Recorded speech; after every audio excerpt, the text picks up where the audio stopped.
ماسی طویل عرصے سے ہمارے گھر کام کر رہی تھی۔ اب تو اس کی حیثیت گھر کے ایک فرد کی ہو چکی ہے۔ وہ صبح 8 بجے آ جاتی ہے، ناشتہ بناتی ہے، برتن دھوتی ہے، صفائی کرتی ہے، کپڑے استری کرتی ہے اور دوپہر کا کھانا بنانے کے بعد واپس چلی جاتی ہے۔ موسی کا شوہر سبزی کی ریہڑی لگاتا ہے۔ ثریا ان کی اکلوتی بیٹی ہے۔ میٹرک کرنے کے بعد آگے نہ پڑھ سکی اور اب 2 سال سے ہی ایک پرائیویٹ ہسپتال میں نرس لگی ہوئی ہے اور 15,000 تنخواہ لگی ہوئی ہے، اور ساری تنخواہ ماں کے ہاتھ رکھتی ہے۔ تینوں کے پیسے ملا کر اتنے ہو جاتے ہیں کہ 2 کمروں کا کرایہ بھی نکل آتا ہے اور کچھ نہ کچھ گزارا ہو جاتا ہے۔ جب ثریا نوکری نہیں لگی تھی، موسی کے حالات بہت برے تھے۔ بیچاری دن رات پریشان رہتی تھی کہ بیٹی کی شادی کیسے کرواؤں گی، لیکن 2 سال سے موسی کے چہرے پر سکون دیکھ رہا ہوں۔ اب ان کے گھر بلب بھی لگ گئے ہیں۔ موسی بڑے شوق سے نہ صرف ساس بہو والے ڈرامے دیکھتی ہے، بلکہ میری بیگم سے روزانہ ڈراموں کی کہانیاں بھی ڈسکس کرتی ہے۔ ثریا کی عمر 22 سال ہو چکی ہے۔ ہر ماں کی طرح موسی کی بھی خواہش ہے کہ اس کی بیٹی کے لیے کسی اچھے لڑکے کا رشتہ آئے۔ رشتے تو آتے تھے لیکن موسی کے دل کو نہیں بھاتا۔ موسی اور اس کا شوہر کوئی نہ کوئی اعتراض کر دیتے۔ پچھلی مرتبہ ایک اچھا لڑکا مل گیا تھا۔ میں نے موسی اور اس کے شوہر کو سمجھایا کہ نہایت اچھا رشتہ ہے، لڑکا کماتا بھی ہے اور آپ کی بیٹی جتنا پڑھا لکھا بھی ہے، بہت بنے گی جب دونوں آپس میں بیٹھیں گے۔ میری بات سن کر ایک نظر اپنے شوہر کی طرف دیکھا۔ دونوں کی آنکھوں میں ایک الجھن تھی۔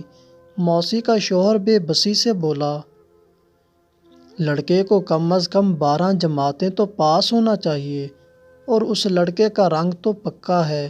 میں اپنی پیاری ثریا کو اتنے کالے لڑکے سے کیسے بیاہ دوں؟ میں سمجھ گیا ایک بار پھر انکار ہے۔ ثریا کے لیے بہت سے رشتے آئے لیکن موسی اور اس کی پسند پر کوئی نہ اترا۔ ایک دن میری بیگم نے ایک نئی بات بتائی کہ ثریا کے بقول ایک لڑکے نے اس سے شادی کی خواہش کی ہے اور اس کی تنخواہ بھی 15,000 ہے اور FA پاس ہے۔ میں خوشی سے اچھل پڑا، گویا موسی کے پسند کا رشتہ مل چکا تھا۔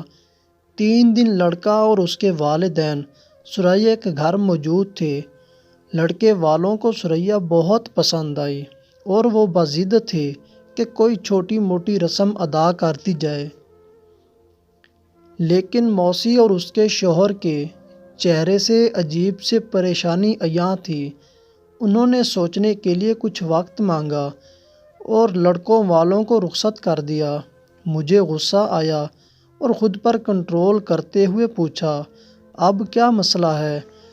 موسی بولی، صاحب جی باقی سب ٹھیک ہے لیکن لڑکا کرائے کے مکان میں رہتا ہے۔ میری ثریا کیسے سکھی رہے گی؟ میں دانت پیستے ہوئے، جیسے آپ کا شوہر آپ کو سکھی رکھتا ہے۔ یہ سنتے ہی موسی کی آنکھوں میں آنسو آ گئے۔ صاحب جی میں نہیں چاہتی کہ جیسے میں نے مشکل زندگی گزاری ویسے میری بیٹی گزارے۔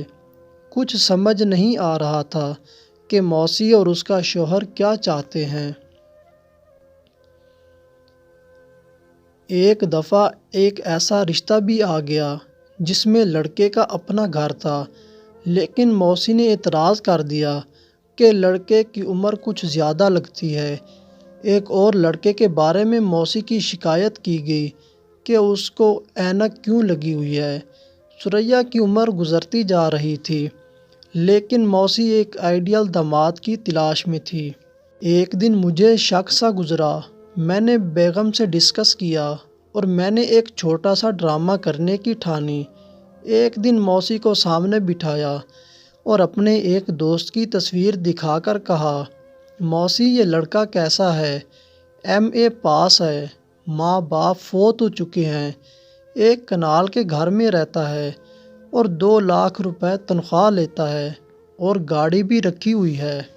موسی کے چہرے پر بے چینی کے آثار نمایاں تھے۔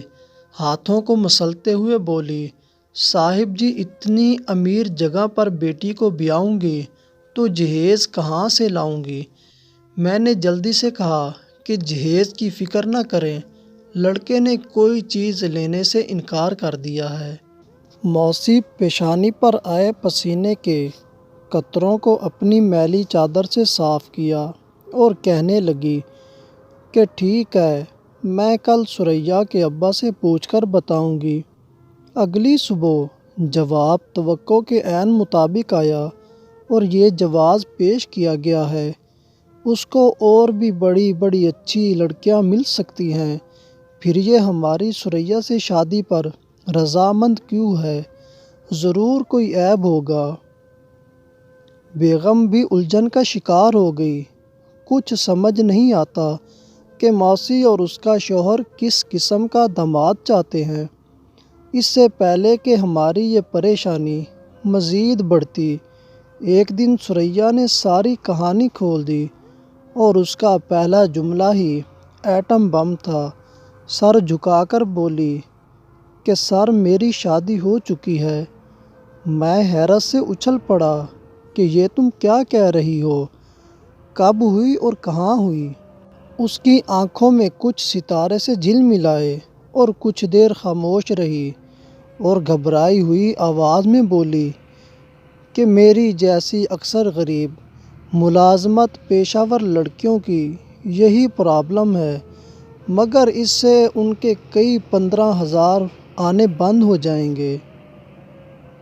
میرے ماں باپ یہ بات زبان پر لانا نہیں چاہتے۔ میں یہ جانتی ہوں کہ وہ میری شادی میری نوکری سے کر چکے ہیں۔ یہ کہانی ایسے ہی ماں باپ کے لیے ایک لمحہ فکریہ ہے۔